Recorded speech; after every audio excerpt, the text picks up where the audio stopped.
kicking, never quitting. Focus sharp like a blade that's hitting.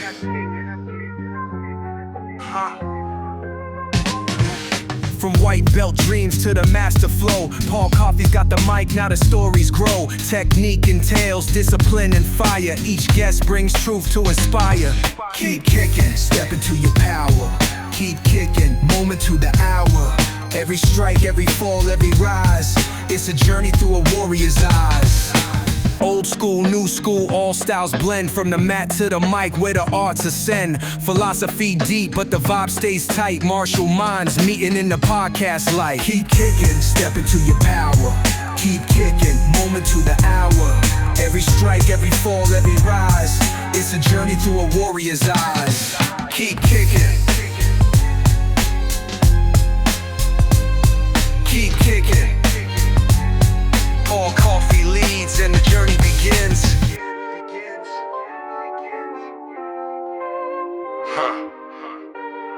Paul Coffey leads and the journey begins.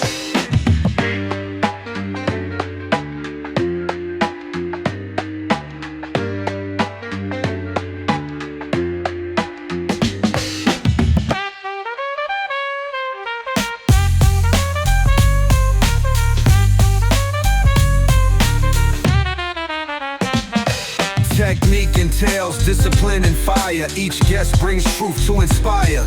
Keep kicking, step into your power. Keep kicking, moment to the hour.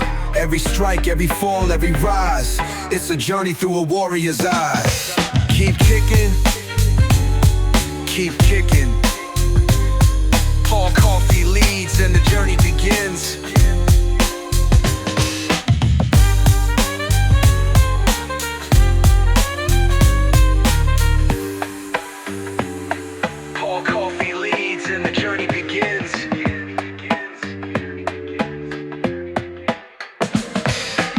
Are you going to ask the questions and I sort of answer them? Yep. Yeah, that's great. Okay. I've got a boxing match coming up soon. You're going to do a boxing match? Yes. Yes, at the Circus Tavern. Yeah. It's cancer research. And I think it's a very good thing, you know. And Yeah. they've sold out already with the tickets. That's awesome. Yeah.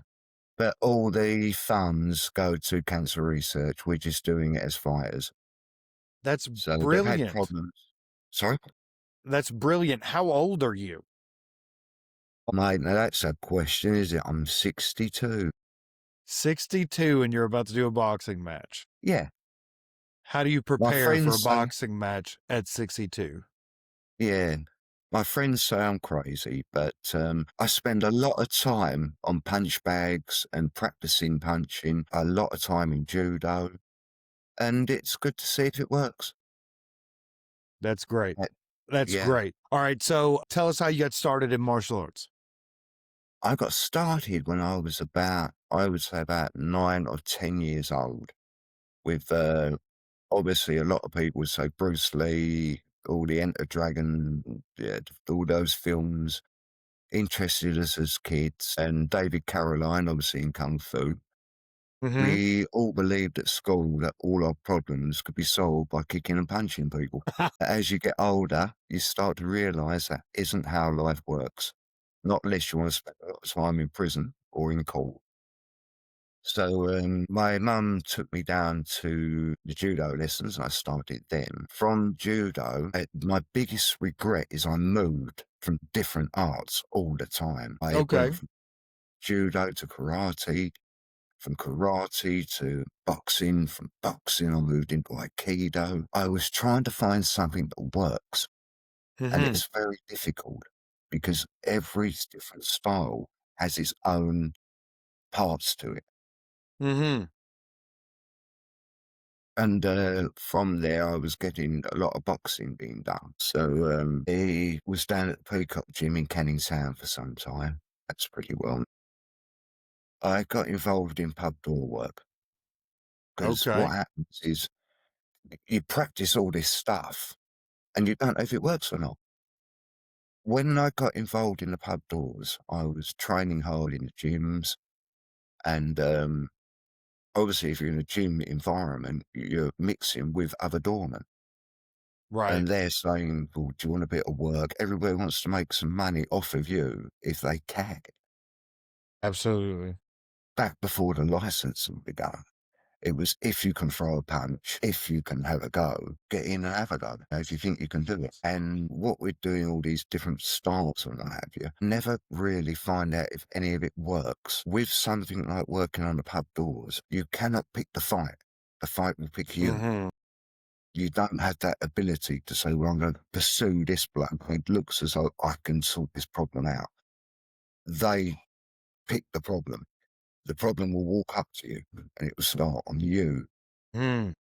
I had this ability of being one of the smallest ones there because obviously you get the big guys doing it on the steroids and Yeah.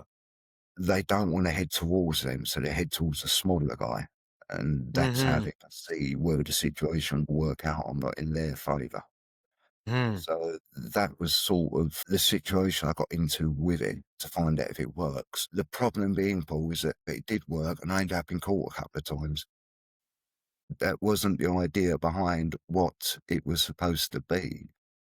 There was one particular night when I was in a pub over Mm-hmm. at Buckhurst Hill, and I got there about 7:30, and I was working with a door woman. I won't tell you her name, but sometimes these women don't belong in these jobs.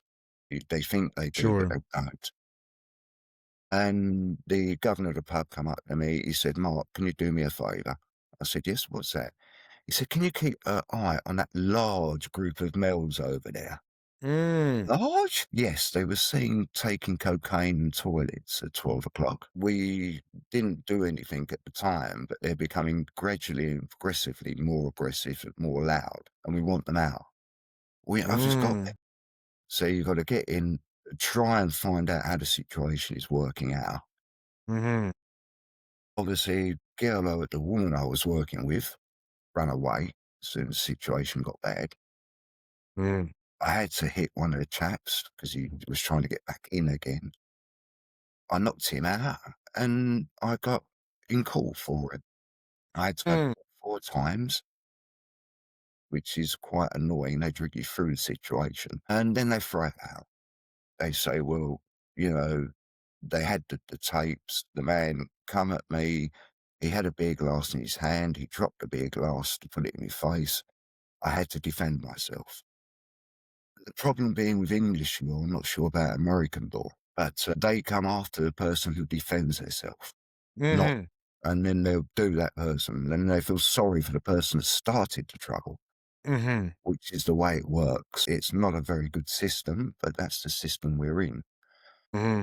And, if I had got damaged and I was sitting here with all the side of my face stitched up and you're saying, well, Mm-hmm. what happened? I'd say, well, this all went wrong, mate. I went in, I was trying to earn a few quid and this happened. So I got out of that and there was other situations where the police do get involved.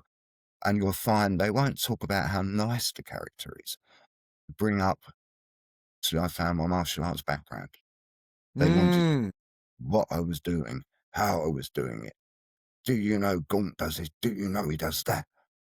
Well, obviously, if I hadn't have done it, Paul, I wouldn't be standing there. Right. And at the police station, I had to remove all my body armour. And I was standing on a pub door. Well, obviously, I had a stab-proof vest on, cricketer's box, shin pads. And they said in court, we was alarmed by the shocking amount of body armour Gaunt was wearing. I said, at the end of the day, I'm working on a pub door. Do you want me to stand there in a baddie dress? Right. You've Right. got to wear what the situation it acquires you to wear, Mm-hmm. not what you think you can get away with. But in the end, I just got out of it all, Paul. I had enough of it. There was uh, films they've made about the Essex boys and stuff like that. My time goes back to them. I knew them. Tucker, Mm. that lot. That's who I ended up working for them at one time. Mick Kelly was another one I worked for. Lee Chapman has done podcasts about this type of thing. I'm trying to do a podcast about my time on the doors because there's a lot to be told, Paul, that they haven't covered. that when you listen to these people on these casts, they make it seem as though they were the only people there. They Mm. were the kings. But at the end of the day, if we hadn't have been standing behind them, Paul, and working for them, they Mhm. wouldn't have had that opportunity to meet Mm. those people. They look at the king bee, the queen bee, and they don't look at the worker bees that were behind them Mhm. doing the hard work. We were the ones standing there at 8 o'clock. We were the ones dealing with the problems on the doors, while they were the people just sitting in wherever they were, paying us to do what they wanted us to do. When there was a troubles or problems, they would come down, but they're always about half hour or an hour late. So they Mm. situation of what's happened. Mhm. But, that's part of what I got myself involved in. I run a gym as well for about 15 years. I'm a qualified NABA instructor at WABA. I've got IMC Reps Level 3, which are the Mm. qualifications which I got in the 90s, what I needed. You can see some of them up on the wall there, which are my Very, qualifications. very cool. And there's the trophies what I won. I've done MMA twice. I was in the ring doing that. But I've done boxing matches, obviously. I've done a few of those in my time. Because again, part of it is it's right for these people to try and say, we're doing this, we're doing that. If they don't go out and try it, why are Right, they right, doing right. it? Yeah, you only got to know a certain amount of polished technique to make it work. We do a lot of randori judo, where we're constantly on the mat fighting each other at the judo club where I go, which I do find a little bit strenuous now at my age. It's, Mm. yeah, when I was 30, I used to love getting out and having a tear up, but as you get older, the mind still says 30, but the body says, you're not getting any younger, fella, you're no spring chicken anymore. Yeah, it's been an interesting journey through all of it. Yeah. I've tried Aikido, Taekwondo, I've tried Kung Fu on the Tony Still Atlantis. That was Mhm. very effective for trying. The conditioning, what they do is absolutely mind-bending. I Mm. find with a lot of instructors, they can stand there and say, you will stack the wall, move, they give you the instructions to do. And when you're young and paying for it, you'll follow their advice. Yeah. Like, I found that doing that particular art, I was becoming over obsessed. You go through too much, and the mind, Mhm. I split up with my ex-wife at the time. I just buried myself in it to take on my Mm. situation was going on. And in the end, I just stopped it and moved into other things, which were lesser. Karate was easier. Very good karate men out there. There's a chap, I've read all these books called Jeff Thompson, Mhm. and amazing, amazing man. I've used his one stage knockout, and it does work. That's obviously only up in the call because, you ask a question, you engage the brain, they come back to answer, and that's when you strike. It's simple. Right. The only problem with it, which I've found before, is if you go to hit the jaw and they drop their mouth, you hit the tooth. You can go to hit it. Mm. There's a lot of bacteria in the mouth. Yeah. It gets Right. into your knuckle. Loads of problems. Your hand will swell up. I went to the doctor and he said, what did you do? I said, I hit my hand with an hammer. He said, no, that's a human tooth mark. I said, no, it isn't. And they know you're lying, but you've Right. got to try and bluff your way out of it. You can't go in there Yeah. and start getting it really big because obviously you just get yourself in trouble. Right, right. Yeah, you've got to do So things ready. tell us how martial arts has helped you age. Very well. I can still stretch and bend and move, which a lot of my friends can't do. Mhm. I've found that weight training helps as well. The thing is, if people pursue martial arts and they don't go to the gym, it's Right. like having a handful of bullets and you've got no gun to fire them with. Mhm. One has to work with the other to get the combination right. You get some people who train at the gym all the time, big, and they take steroids and they become like monsters, but they can't fight, Paul.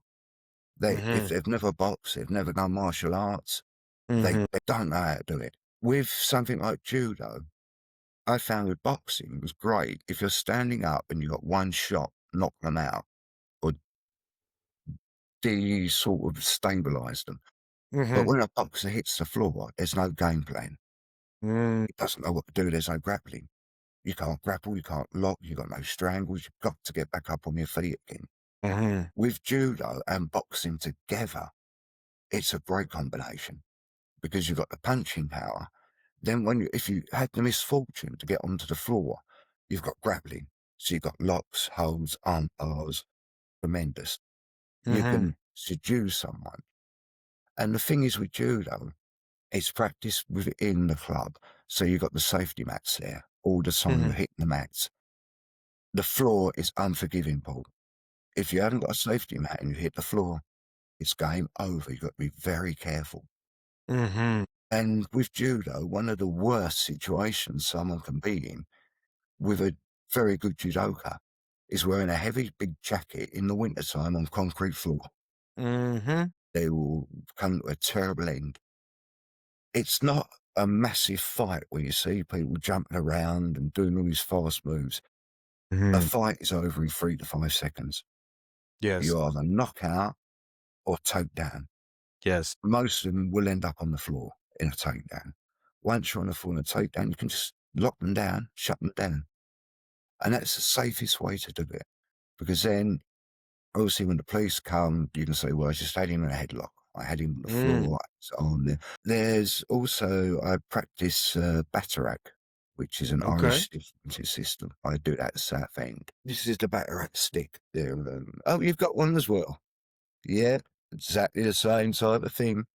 You can Yeah. carry them in public, walking implement, so you're Mhm. not breaking any laws. I've even been on an aircraft to Brazil with that, and they didn't say a word. If you start carrying around weapons, you're breaking every law in the book. So you just Right. can't have them. You've got to stick with something which is within the law. It's a Mhm. walking implement. It's a medical stick, a cane. But yeah, it's a nice one you've got there. Yeah, couple my glasses on for a second. Yes, Laley. Yes, you practice baccarat as well. Yeah. What's his name? Is it John?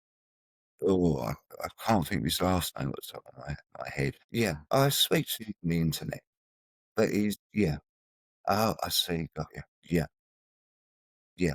But that's a very good fighting system. Boxing helps it as well because if you box, the movements are very similar with the hand movements, so you can pick it up very quickly. So I practice that, and yeah, people have asked me, why do I do judo? Why didn't I stick with karate or something where you're kicking and punching? But the thing is, I've explained to them all that if you're in a situation where you've got to defend yourself, you will kick and punch normally. It's part of what you would do to defend yourself. If somebody's in a fight, they will kick, punch, scratch, spit, headbutt. It's a horrible world out there with no rules. If judo is involved in your capabilities, unless you know how to fall from a throw, you're just going to hit the floor. If you throw someone, they're going to go down like a bag of spuds. They've got to know how to break fall.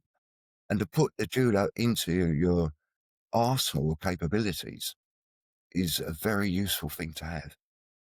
So, yeah, I recommend judo and boxing to people. Yes, yeah, yes, absolutely. And with boxing, you're constantly getting punched in the face. I mean, who wants that? Especially as you get older, it's just what. But that's for cancer research. So, I don't mind getting punched in the face for that. Yeah, that's just one of them things, If it was for some kind of charity that I didn't feel passionate about, then I would just say no. And I did say no at the time when I first got involved in it. And a lovely young lady rang me up the other day and she said, oh, please, Mr. Gaunt, please, we can't get any fighters and we're sold out. And she said, I'll be there on the night. And when a bloke phones you, go, no, go away. But when a woman phones you, she's going, oh, please, please. You say, oh, okay, all right. You get free boxing training. We give some free tickets to give out to your friends. Oh, thank you very much. Mr. Freebie. So, yeah, she talked me into it, and I said, "I'll give it a go." It's only I think it's 3 two-minute rounds, but, I believe it's gonna be on telly. It's, on London Live, I think. Yeah, oh, yeah, let's have a go. Judges Sorry? Hopefully very old. I'm hoping he's about 80 years old. No, my luck. I don't know. They give you, obviously you get 8 weeks free training, which is at a gym called The Origin. It's very close to where I live. So, I'll go over there and do that. And, then they give you a pre-fight sort of match-up in the gym where they will put you with different groups of fighters and see how you get on. But I can, still throw a punch. There's still some fight in the old dog left yet. You know, I've kept myself in good shape and, in a good light. With somebody that doesn't know my age, I can pull off 42. Oh, 42!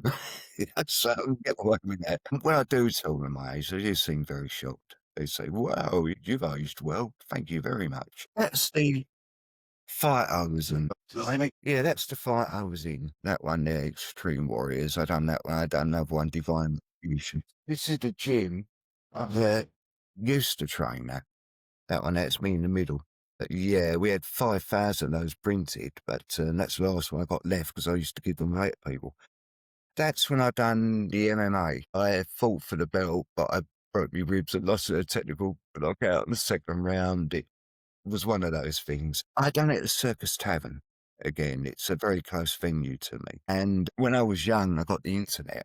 You're young and brave, you're a keyboard warrior. And I put in, how do I have a fight? On the internet one night, bored, sitting there. And we had all these people messaging me back saying, yeah, we can do this, we can do that, we can do. But when push comes to shove, a lot of them are not genuine. They will back out, they're pulled down. They say, oh, I can't do this, I can't do that. It was yesterday's idea, I thought about it, I don't want to do it. And they pull out. So, one chap contacted me, it was just starting off, mixed martial arts. You better go. I said, yes, I'll have a go at it. And, I got involved and they started training me in something called Judo. I was doing that for some. And it's hard. It's very difficult. People say they can do things. But the biggest problem, which I found with watching Jeff Thompson and reading his books, was the adrenaline beforehand. You're hot, you're cold, you're hot, you're cold. You get the shakes. You think, do I go out? Don't I go out? My friends are out there. What if I lose? What if I draw? What if I win? What are the situations? If you win, does it go on to another one? And I did see a lot of the fighters pull out. There was about 3 fighters that pulled out on the night. They wouldn't do it. So what they have to do then is they get these girls with the scorecards come back out and they keep walking round with the scores up. Then they have to get a comedian out and he comes out and tells a few jokes. It's a bit of a letdown because these people had their family and friends there. And to say they're going to do something and they're on a night, on the last night they pull out and say, no, I can't do it. It's much like I watched the film Gladiator a few times. And when they're going up the arena, they're wetting themselves and they're losing control, the people are shaking. That's the same as what you get at the back of these dudes. One bloke actually wet himself. He couldn't do it, and they were shouting at him, we've done all this for you, you're there, your family's there, your friends are there, and you're refusing to leave the changing rooms. But he just froze. What do you do? It's either something they want to do or they don't want to do. A lot of people will say they will do something, but come the night when they've got to do it, it's difficult. Adrenaline will take control. It will say, no, you're too old, you're too young, you can't do this, you can't do that, you can't. And their brain will just shut them down. It will say, no, I'll do it. And if the brain cells and they can't do it, the body won't do it. They'll stop altogether. So the mind is very powerful. Yeah. So yeah, yeah. I started to wear a stag-proof vest when I was in a venue in Basildon called the Roof Gardens. It was a very rough venue. And what happened was there was a fight in there one night and somebody fell backwards onto a beer glass. as they hit the beer glass, you can imagine the ambulance had to come and get them. We was trying to push his kidneys back in. The blood was horrendous, and it plays on your mind. You walk away from something like that, and I think it's some kind of post-traumatic stress disorder where your mind just doesn't work again properly for a bit. And I thought, I've got to get a stab-proof vest. If something like that happens and I fall backwards in a pub and I hit a beer glass, it's over. And that's why I started to wear one. Yeah, I think it was a very good idea. The cricketer's box, I was wearing that because there was a few nights when I was on duty where sometimes when you walk past the women, and they're young women, they would just grab string and way, yeah, that hurts. You can't say nothing because, I'm a bloke. They at least they're making a grab for me meat and 2 veg. But, it hurts. So I put a cricketer's box on and they couldn't grab hold of anything. It was just a lump of plastic. Shin pads I found useful. I was working at a venue called Hollywood's in Romford, and we had to eject 2 girls for fighting at the bar. And I found I had my shin pads on because I was frightened of being obviously kicked in the shins would take me down very quickly. So I took her from the back and I picked her up and took her towards the fire exit doors. And she was screaming and kicking backwards. And I didn't realise at the time what was going on because we had to get them out. Adrenaline, you're told they've got to go out. When I come back into the venue and I was talking to a chap called Lee Chapman, who worked at Big Lee, he said, "Have you seen your trousers?" I said, "No, why?" I looked down and where she kicked, my shin pads were ripped to pieces. All of them were tore to shreds. Where she was going back with her heels. Sorry? Yeah, yeah. They had metal tips in their stilettos, Essex girls. And as she was kicking backwards, it was ripping the trousers away. And I had like bullet marks in my shin pads. So I was very lucky I had them on. So it's a learning curve when you're doing something like that. You always dress for the occasion. You put on, what you think is going to be necessary for the venue. Some of them are very nice venues. I didn't work in all rough ones, but we did get a few of them. I had a gun pulled on me one night at the aquarium in Old Street. We threw a chap out. He ordered a bottle of champagne and the barmaids took it away from him before he'd finished. And we threw him out. He come back with a handgun.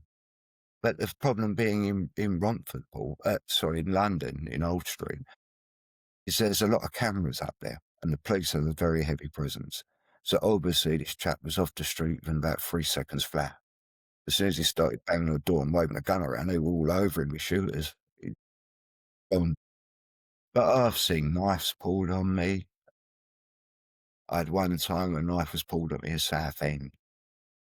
The chap was, if someone's going to use something, they will move forward towards you. And then obviously you keep your hand out and you try to keep that person back from you. But he pulled a knife out and was walking backwards and saying, "Come on, come on, come on." Now, if you're walking backwards, you're leaving the venue. You're no longer on the door you're supposed to be working. As this chap was walking backwards, there were 2 police officers walking up the road and he walked straight in on them. Straight in them. Goodbye, good night, have fun. He couldn't deny what they caught him doing. He had the knife in his hand, he was going backwards, and obviously he was engaged looking at me with tunnel vision. He wasn't looking behind him. So I kept approaching him, seeing the coppers coming up the road, and he just walked straight into them. Gone. So, unless he had eyes in the back of his head, he was going to prison for a bit, yes. In their own right, what for doing these arts? Obviously self-control, you learn a lot of discipline. You start to, you realise that you've got to have a lot of self-control and a lot of discipline. And again, the doors will teach you that. The best way to describe that was with the film Roadhouse with Patrick Swayze. You're nice until you don't have to be nice. Yeah, you play by the rules while people are spending money. And that's what they're there for. They have a good time and spend money. You're not there to disrupt them in any way. One of the rules I found, which was very strange, was no training shoes. Because people would go out and spend maybe £150, £160 on training shoes. and then they're told they can't come in. They spend more money because they don't, the same bolt. I mean, I bet if he went to the bar with a pair of training shoes on, he'd be backwards and forwards all the time buying beers. Wouldn't be running around with a pair of bleeding silly pair of leather shoes on. Yeah, that's something what they don't sort of realise, that they will let a office gentleman in with a pair of shoes on who's had a bad week at the office, who's going to the pub to let off steam. But you'll get a genuine teenager who's 21, 22, who has spent a lot of money on training shoes, can't come in for a drink. Got to go. It didn't make sense. There was I couldn't see the logic behind some of their rules, but you're only there to do what you're told to do. You can't argue the situation with them. It was at the time. I mean, things were different as well back then because there wasn't so many CCTV cameras. So they didn't have that opportunity where they could say, I didn't do this, I didn't do that.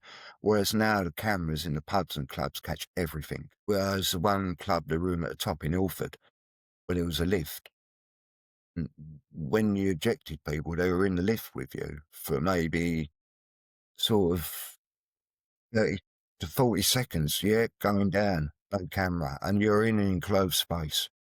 You're fighting for your life in a lift to get them out the lift. You're stuck with, maybe if there's 2 or 3 of you in there with 2 or 3 people, it's just a crazy setup.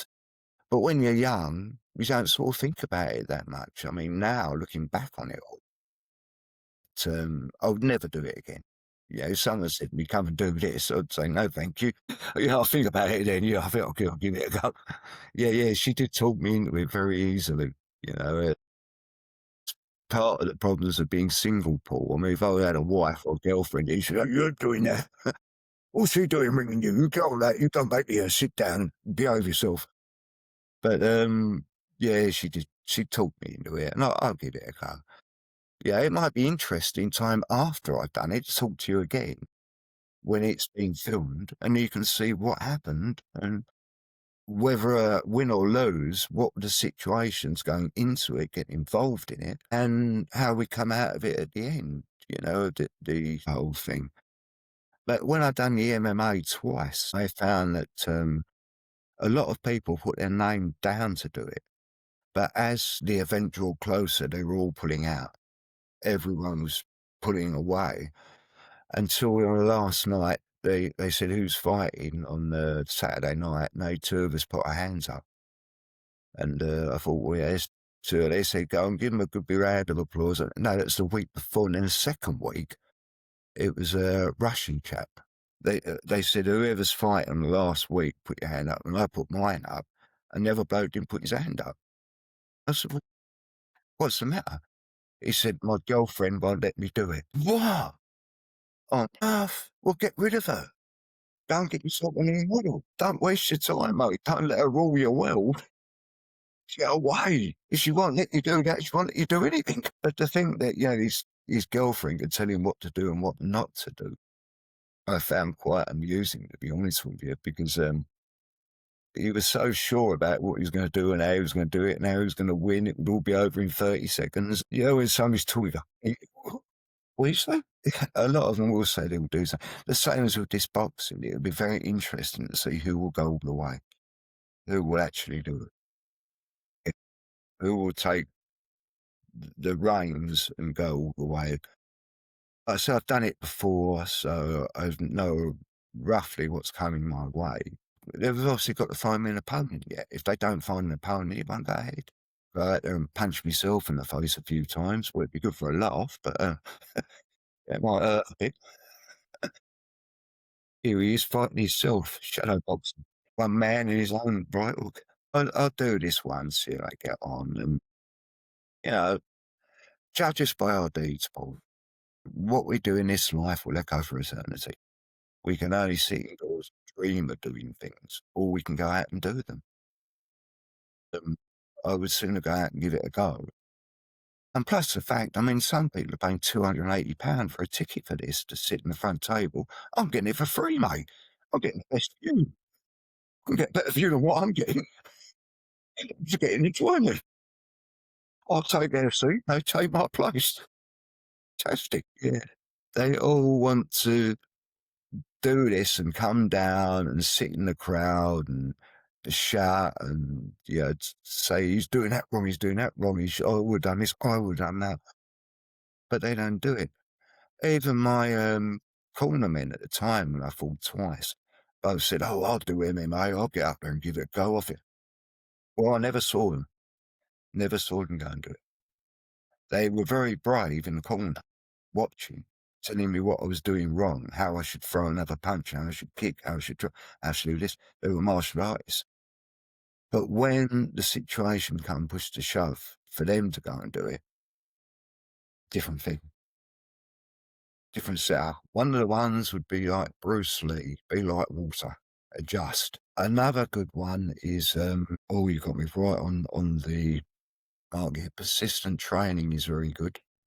Keep going. Don't switch arts.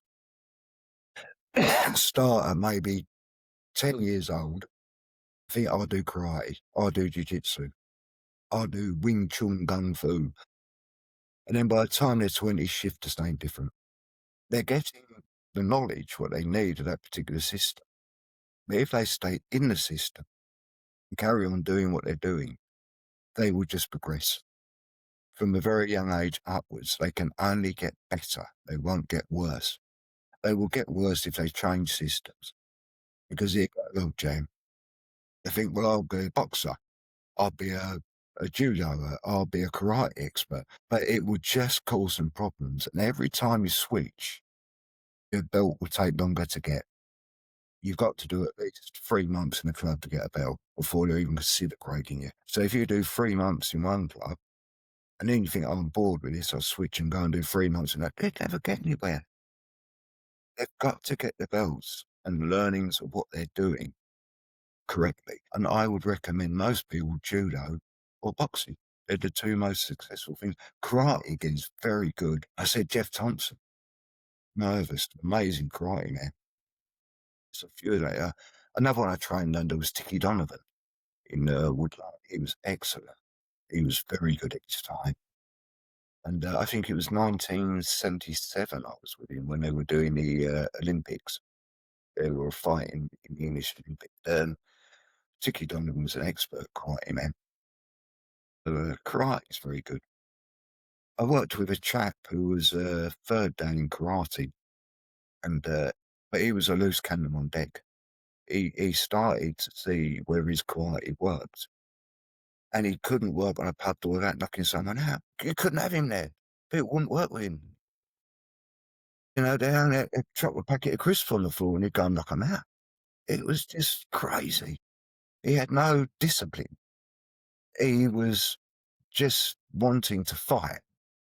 So people like that can make it a very long night. Yeah, it can become very monotonous. I mean, I had one night we was working in a pub in somewhere, I can't remember exactly where it was, and they had a gents night on, and I was working with him. His name was Steve. They said to us, "This chap's playing up. He wants to come into a gents night. There's a strippers on, comedians. You have to stop him if he wants to come in." It was a knock-on effect from what happens. I'd worked in a pub the week before, and I was with a chap called Peter, and he wasn't much good again at the job. And he said to me, "Oh, well, I'm just going to go and check the toilets." I said, "Go and check what you want, mate. It's nothing to do with me. Go check your time. Look at your watch." And he's going, "Oh, Mark," he goes, "come, we've got to go in the toilets and sort this out." "Sort what out, Peter?" He said, "They're taking cocaine in the cubicle." "Really?" I said, "Here, come on, let's go and do our job. That's what we pay for."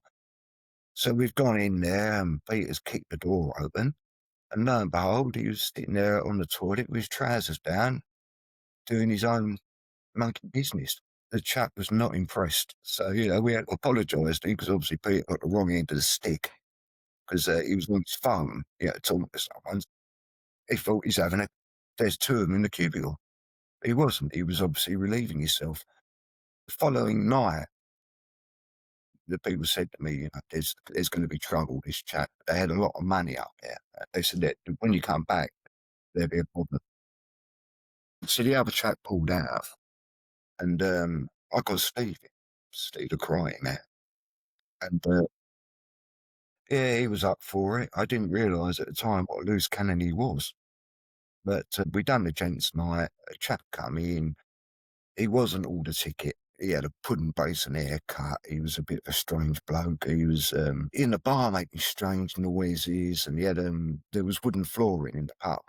He was like bang, bang, bang, bang, bang on the floor with his shoes all the time. I thought, what's the matter with him? So, I'm standing there. He's going, so I want to come in.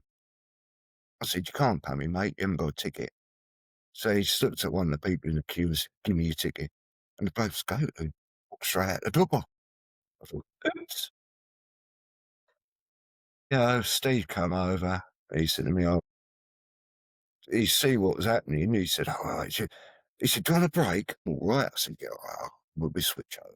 I said, him, keep an eye on that bloke over there. He's got the tickets. They don't want you. Oh, yeah, I'm up for that. So he's come back and he said to the bloke, Steve, let me in. Steve said, no, mate, I can't let you in.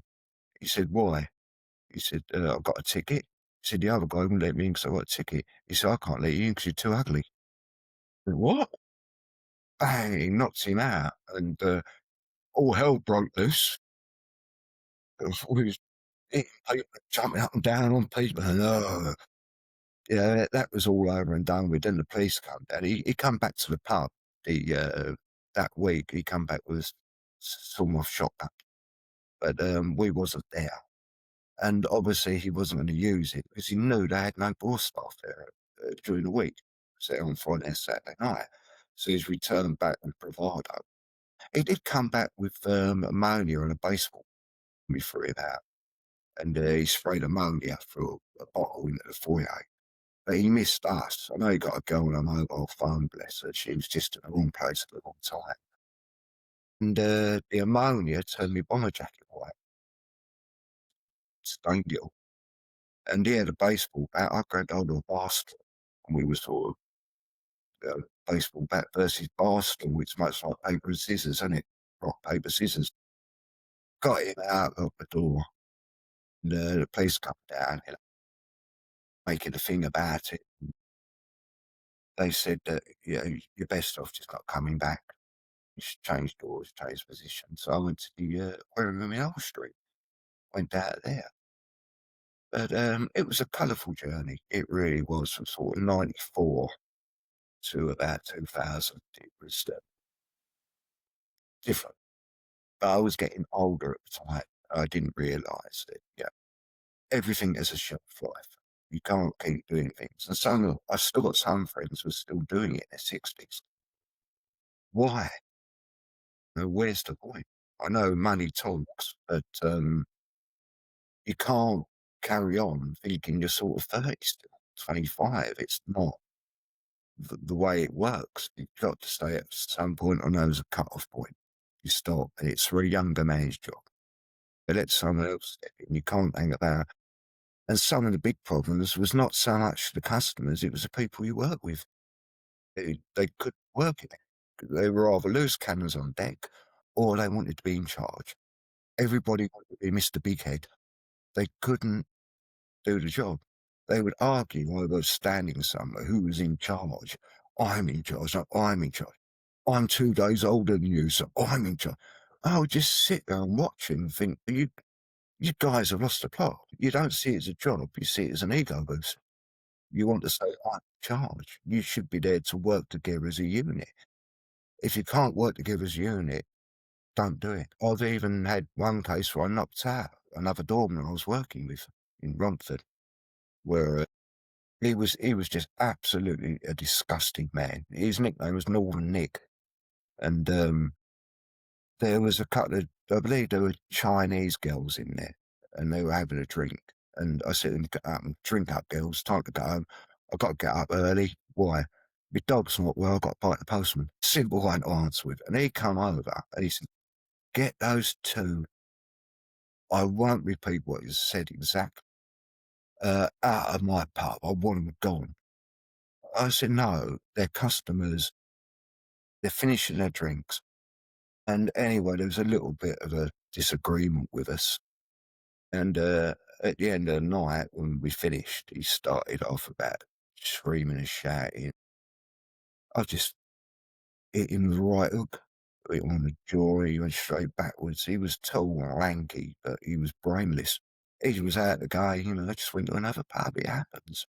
But I found that was the worst thing. Some of the people you had to work with were the biggest problem, more than the customers. But I think I would, if somebody young watches this and would like to get some sort of advice off me, I would say stick with one art, learn one. Whatever you start with, see it through. It's much like playing a musical instrument. Unless you're Phil Collins and you can do the drums, the piano, and the guitar, you've got to learn and stick with one thing. And then by the time they get sort of 25, 30, they could be doing a lot of other situations. I've done bodyguarding as well. I've done minding when I was young. I worked with REM, take that, then the Cranberries. Yeah, I've got all these autographs and the pictures. And the only regret I have is that we couldn't take cameras in and take camera shots. There was no mobile phone cameras then. So we would just sort of meet the bands. I spent some time with Blur, Elastica. They were all Britpop bands because that was sort of my era. But I think the biggest buzz was REM. I was with them on the Monster tour. Yeah, it was absolutely incredible. I've never experienced anything like it in my life. We went on the stage first before they come out. So there was 4 or 5 of us that walked out to watch over like Wembley's, the Cardiff Arena we was at, the Cardiff Arena. Look across the Cardiff Arena, it's packed. And I'd done the another one over here. I was with Chris Eubanks when he was boxing. I minded him.